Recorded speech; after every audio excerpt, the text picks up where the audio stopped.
নমস্কার বন্ধুরা, welcome back to my channel the fool. আমি শুক্লা। আশা করছি আপনারা সবাই খুব ভালো আছেন এবং সবাই নিজেদের জীবনে ভালো কিছু করার চেষ্টা করছেন। আজকে আরেকটি নতুন রিডিং নিয়ে আমি এসেছি। আজকেও কার্ড সফল করে দুটো কার্ড নেব এবং কার্ড দেখে আমি এই রিডিংয়ের টপিক ঠিক করব। এটিও একটি টাইমলেস এবং জেনারেল রিডিং হবে। যে কেউ যে কোনো সময় আমার এই রিডিংটি দেখতে পারেন। তো চলুন মা সরস্বতীর নাম নিয়ে শুরু করি।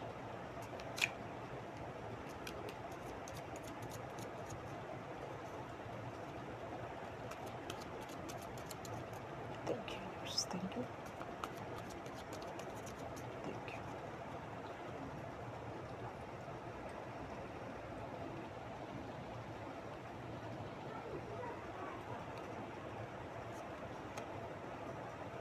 The Empress.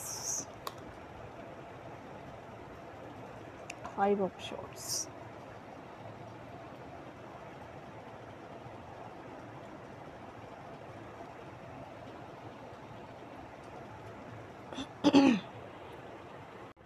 এইখানে টপিকে কার্ড এসেছে দ্য এমপ্রেস এবং ফাইভ অফ শর্টস। এই এমপ্রেস কার্ডে এইখানে একজন মহিলাকে শো করানো হয়েছে, যে কিন্তু খুবই সাকসেস জীবনে, সে সব দিক থেকেই সে কিন্তু রিচ, ওয়েলদি এবং সে বৈবাহিক সম্পর্ক বা পারিবারিক যে রিলেশন সেখানেও কিন্তু সে সুখী। সে এমন একজন মানুষ। এখানে কুকুরকে শো করানো হয়েছে লয়্যালটির জন্য। আর এইখানে দেখুন ফাইভ অফ শর্টসে এই মহিলাটি তার এত পাওয়ার যে সে হয়তো এই মহিলাকে সে হয়তো কোনো ভুল বা কিছু করেছে, তাকে কিন্তু সে সাজা দিচ্ছে। এইখানে তপ্ত কিছু তরল রয়েছে, এই তপ্ত তরলে তাকে হয়তো ঢেলে দেওয়া হবে, তার গায়ে ঢেলে দেওয়া হবে বা এমন কিছু ভয়ঙ্কর কিছু সাজা উনি কিন্তু দিতে চলেছেন। এইখানে এই ব্যক্তিটি, এই মহিলাটির ফেস দেখুন, সে কিন্তু দয়া মায়ার ঊর্ধ্বে। সে যা বিচার করার সে ন্যায়নিষ্ঠ হয়ে বিচার করছে। সে যদি তার আপনও হয়ে থাকে তবুও তাকেও কিন্তু সে একই বিচার দেবে। এইখানে আপনার শত্রু হয়তো আগে সবার কাছে এই রকম রূপ ছিল যে সে একজন লয়াল, সে খুব দরদি, সে হয়তো দেখতেও সুন্দরী, হয়তো তার টাকা পয়সারও অভাব নেই, তার নিজের সংসারেও সব কিছু রয়েছে, কিন্তু তার এই রূপটা কিন্তু তার হচ্ছে অভিনয়। তার দুটো রূপ ছিল। এইটা হয়তো লোককে দেখাতো, কিন্তু তার যে কদর্য রূপ সেটা শুধু যার সঙ্গে সে এমনটা করতো সে বুঝতে পারত। আপনার চিরশত্রু যে, তিনি হয়তো বেশিরভাগের ক্ষেত্রেই এইখানে কোনো মহিলা যিনি খুবই নার্সিস্টিক। সে হয়তো এইরকম মুখোশের ধারণ করে আপনার জীবনকে একদম শেষ করে দিয়েছে। সবার সামনে একরকম মুখোশ পরে থাকতো এবং আপনার সঙ্গে হয়তো এইভাবে চিরশত্রুতা করে গেছে, অন্যরা হয়তো ধরতেও পারেনি, কিন্তু বর্তমানে হয়তো তার সাজা সে পাচ্ছে। সে হয়তো ধরা পড়ে গেছে এখন, তার জন্য কিন্তু তাকে সাজা ঘোষণা করা হয়েছে। এইখানে দেখুন সে কিন্তু মুখকে দু হাত ঢেকে সে অনুশোচনাও করছে, সে কাঁদছেও। বর্তমানে হয়তো আপনার শত্রু, অনুশোচনা হচ্ছে শত্রুর যে কেন সে এমনটা করেছিল বা কেন সে সাবধান হয়নি। সে হয়তো বর্তমানে অনুশোচনার মাঝখান দিয়ে যাচ্ছে যে আপনার সঙ্গে এমনটা সে কেন করেছিল।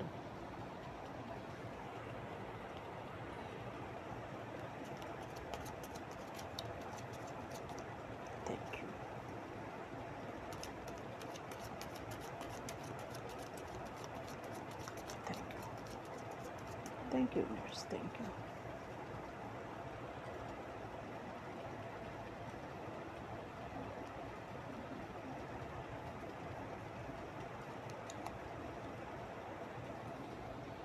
Five of Pentacles. Knight of Pentacles.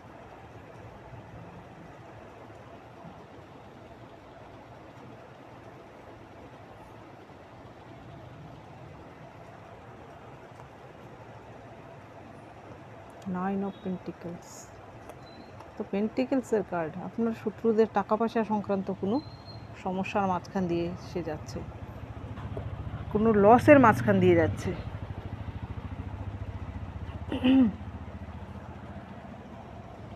এখানে প্রথম কার্ড এসেছে ফাইভ অফ পেন্টিকেলস। এখানে আপনার যারা শত্রু তাদের রাশি হতে পারে টরেস, ভার্গো, ক্যাপ্রিকন। এখানে পেন্টিকেলসের কার্ড বেশি এসেছে। কন্যা রাশি, মিথুন রাশি, বৃষ রাশির হতে পারে বেশিরভাগের ক্ষেত্রেই। আর 80% জন্য সেই ব্যক্তিটি কোনো মহিলা, এবং সে কিন্তু সুন্দরী কোনো মহিলা, মোটামুটি নজর কাড়ার মতো, কিন্তু তার মনটা কদর্যে ভরপুর। তার বাইরের সেই সৌন্দর্য তার ভেতরের কদর্য দিয়ে বাইরের সৌন্দর্য কিন্তু ঢেকে যায়, এমন কোনো মহিলা যাকে হয়তো সমাজে বাকি আর 5 জনও কিন্তু পছন্দ করে না, কিন্তু তার এই ডোমিনেটিং নেচারের জন্য তার সামনে হয়তো সবাই তাকে ধন্য ধন্য করে, কিন্তু আড়ালে গিয়ে সবাই কিন্তু তার নিন্দে মন্দ করে, এমন কোনো মহিলা সে। তার জীবনে বর্তমানে কিন্তু আর্থিক কোনো সংকটের মাঝখান দিয়ে সে যাচ্ছে। এখানে দেখুন ফাইভ অফ পেন্টিকেলস এসেছে। সে হয়তো কোনো লসের সম্মুখীন হয়েছে, বা এমন হতে পারে আপনার সঙ্গে শত্রুতা করতে গিয়ে হয়তো সে আর্থিক কোনো দিক থেকে সে ক্ষতির সম্মুখীন হয়েছে। এইখানে নাইট অফ পেন্টিকেলসের মানে হচ্ছে এইখানে এই নাইট হচ্ছে খুবই স্লো। তার টাকা পয়সা যে আর্নিংয়ের যে ব্যবস্থা, সেইখানে হয়তো সে কোনো বাধাপ্রাপ্ত হচ্ছে, বা ইনকামের জায়গায় কোনো রকম অসুবিধে সে পড়েছে। সেটা কিন্তু আপনার সঙ্গে এমন বাজে ব্যবহার বা আপনার সঙ্গে যে কষ্ট আপনাকে দিয়েছে, আপনাকে সে যদি আর্থিকভাবে ক্ষয়ক্ষতি করে থাকে, তো বর্তমানে তার জীবনেও কিন্তু এইরকম আর্থিক ক্ষয়ক্ষতির সম্মুখীন সে কিন্তু হতে পারে। সে বর্তমানে কারোর থেকে ঋণও নিয়ে থাকতে পারে, সে বর্তমানে ঋণগ্রস্তও হতে পারে। এখানে nine of pentacles, the world, nine of পেন্টিকেলসের এইখানে হয়তো বর্তমানে হয়তো আপনার সিচুয়েশান হয়তো পাল্টে গেছে। আগে হয়তো সে এই রকম, এই দেখুন এইখানে এমপ্রেস হচ্ছে মেজর অর্কানার এমপ্রেস, আর নাইন অফ পেন্টিকেলস হচ্ছে মাইনর অর্কানার এমপ্রেস। এইটা ছিল আপনার শত্রুর মুখোশ। এখন বর্তমানে কি হয়েছে, তার যে মুখোশ ছিল তার মুখোশ খুলে সে এখন এই রকম চাকরানির অবস্থায় পড়েছে। কিন্তু আপনি হয়তো জীবনে, সে হয়তো শয়তানি করে গেছে, কিন্তু আপনি সেই ফাঁকে কি করেছেন, আপনি সেখানে থেমে থাকেননি। সে তার কুকর্মটি সে চালিয়ে গেছে, কিন্তু আপনি এত দুঃখ কষ্টের মাঝখান দিয়ে গিয়েও কিন্তু আপনি নিজের উন্নতি করেছেন, আপনি কেরিয়ারে গ্রোথ করেছেন, হয়তো আপনি স্পিরিচুয়ালিটি প্র্যাকটিস করেছেন, আপনি হয়তো আপনার মধ্যে যে শ্যাডোগুলো ছিল সেই শ্যাডোগুলোকে আপনি চিনতে পেরেছেন এবং তা দূর করার চেষ্টা করেছেন। এর ফলে কি হয়েছে, আপনার জীবনে কিন্তু সেই এমপ্রেসের যে কোয়ালিটি, সেই কোয়ালিটিগুলো আপনার মধ্যে চলে এসেছে।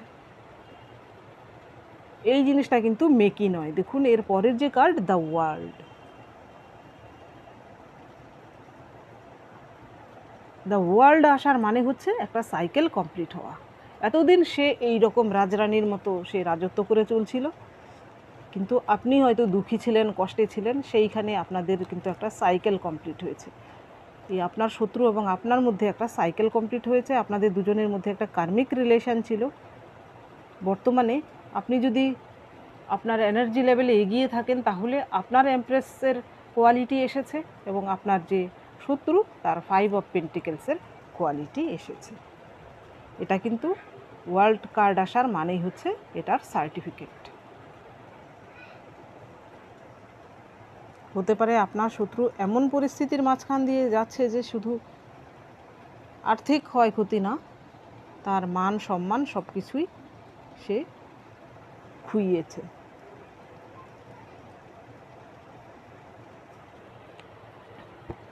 এইবার দেখি এই ডেকের মাধ্যমে।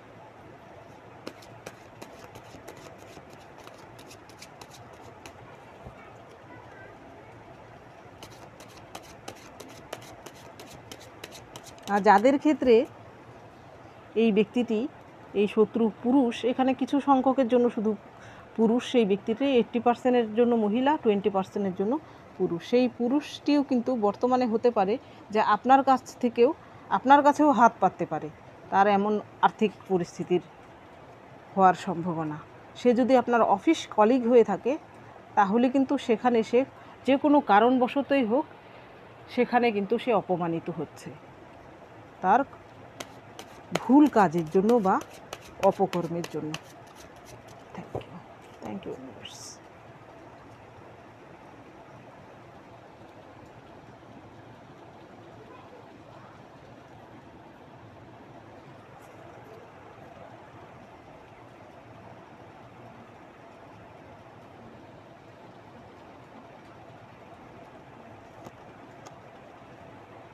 Four of Cups,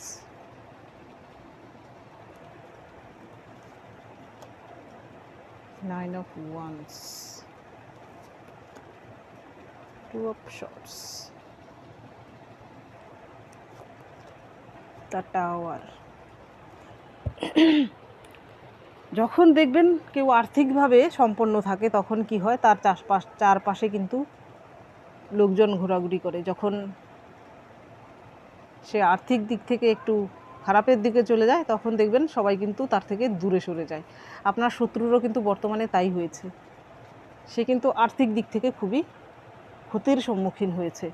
এমনও হতে পারে তার জীবনে হয়তো আর্থিক দিকটার জন্যই হয়তো সে যদি আপনার এক্স হাজব্যান্ড হয়ে থাকে বা এক্স ওয়াইফ হয়ে থাকে, বেশিরভাগ ক্ষেত্রে যদি আপনি মহিলা হয়ে থাকেন, এক্স হাজব্যান্ড হয়ে থাকে, আপনার হাজব্যান্ড যদি অন্য কারোর সঙ্গে রিলেশনশিপে লিপ্ত হয়ে থাকে তাহলে সেই মহিলাটি হয়তো আর্থিক কারণে বর্তমানে হয়তো আপনার এক্স হাজব্যান্ড বা আপনার এক্স বয়ফ্রেন্ডের আর্থিক দিক থেকে সে খুব খারাপ পরিস্থিতির মাঝখান দিয়ে যাচ্ছে বলে তার জীবনে যে এসেছিল সেই থার্ড পার্টি, সেও কিন্তু বর্তমানে তার সঙ্গে ঝামেলা করছে এবং সেই থার্ড পার্টির ঝামেলার জন্যও কিন্তু আপনার যে শত্রু সে কিন্তু বর্তমানে খুবই কষ্টে আছে। শুধু আর্থিক নয়, পারিবারিক সমস্যার মাঝখান দিয়েও সে যাচ্ছে, রিলেশনশিপের সমস্যার মাঝখান দিয়েও কিন্তু যাচ্ছে।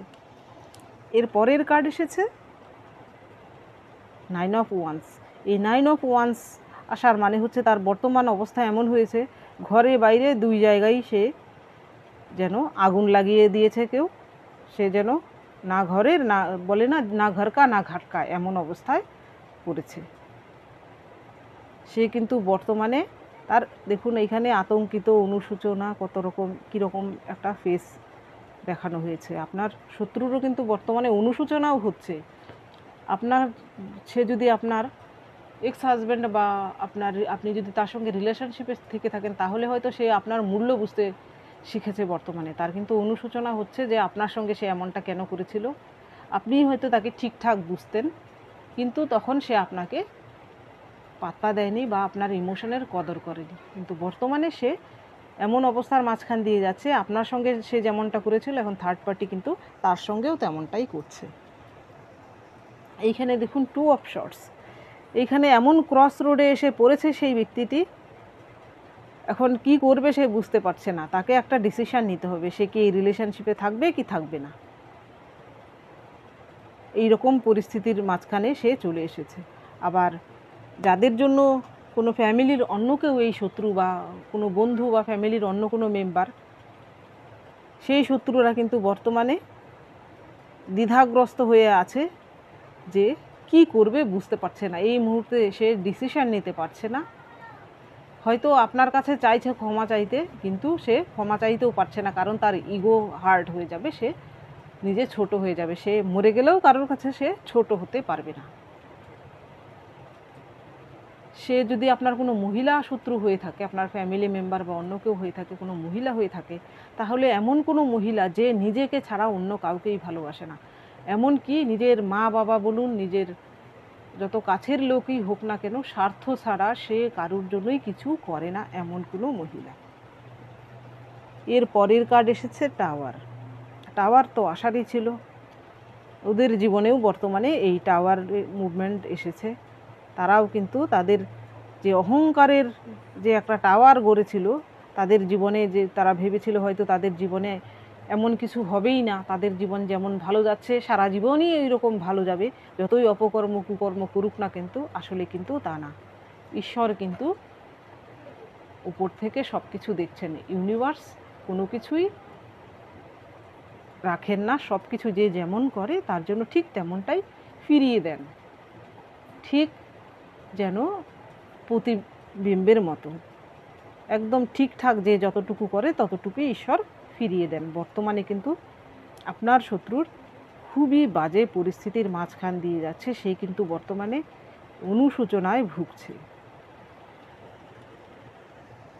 এইবার দেখি আপনার জন্য কি গাইডেন্স রয়েছে।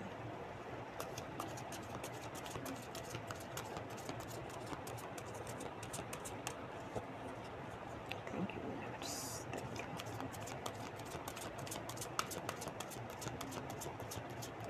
Thank you,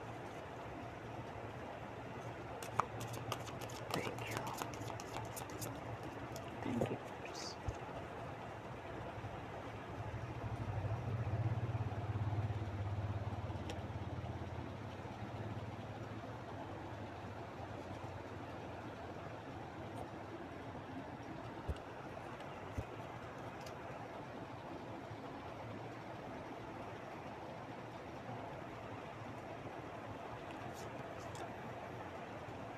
Letting go.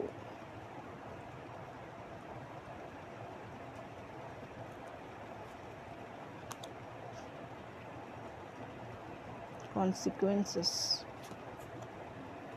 Aloneness.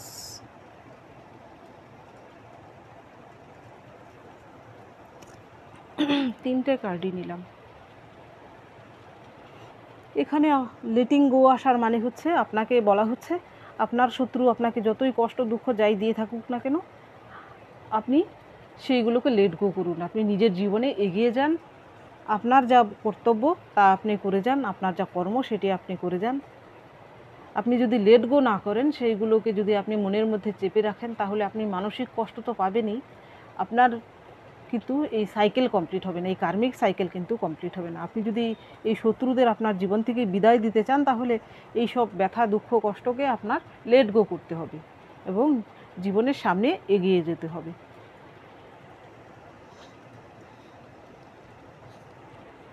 এই কার্ডটা আসার মানে হচ্ছে আপনি আপনার এইখানে দেখুন থার্ড আই জাগ্রত হচ্ছে।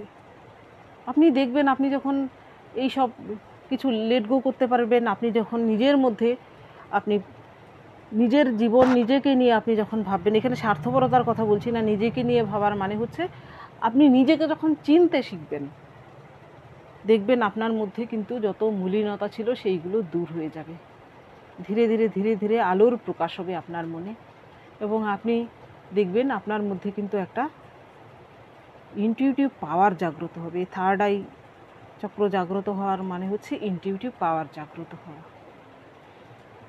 এই পর্যায়ে আসার জন্য কিন্তু আপনাকে অনেক পরিশ্রম করতে হবে, এটা কিন্তু আপনার জন্য গাইডেন্স। আপনি যদি স্পিরিচুয়াল পথে থাকেন, তাহলে আপনার কিন্তু জীবনে প্রচুর উন্নতি রয়েছে। তো আমি বলবো আপনি এই শত্রুদেরকে নিয়ে সবসময় না ভেবে নিজের উপর ফোকাসড করুন, নিজের উপর ফোকাসড হন। এইখানে কার্ড এসেছে অ্যালোননেস। এইখানে আমার ভিউয়ার্সদের মধ্যে অনেকেই আছেন যারা হয়তো সিঙ্গেল, বা আপনি যদি সিঙ্গেল নাও হয়ে থাকেন, আপনার মধ্যে একটা এমন ভাব রয়েছে যে আপনি হয়তো মায়ার যে বাঁধন সব কিছুই কিন্তু আপনি ত্যাগ করতে চান। আর এই অ্যালোননেসের মানে হচ্ছে একাকিত্ব না, অ্যালোননেসকে এনজয় করা। ধরুন আপনি যদি কিছু খালি টাইম পান, আপনার ঘরে প্রচুর লোকজন আছে, আপনি হয়তো নিজের মতো কাটাতে পারেন না সময়। ধরুন আপনার বাড়ি এখন ফাঁকা, আপনি হয়তো একা, আপনি নিজের মতো সময় কাটালেন, আপনি হয়তো নিজের জন্য চা খেলেন, বা হতে পারে আপনি আপনার মতো একটু বই পড়লেন, আপনার ঘরটাকে একটু গুছিয়ে নিলেন। এটা হচ্ছে অ্যালোননেস। এখানে কিন্তু দুঃখ নেই, এখানে একটা এনজয়নেস আছে। এই অ্যালোননেসকে আপনাকে উপভোগ করার কথা বলছেন, এটাও কিন্তু আপনার জন্য গাইডেন্স।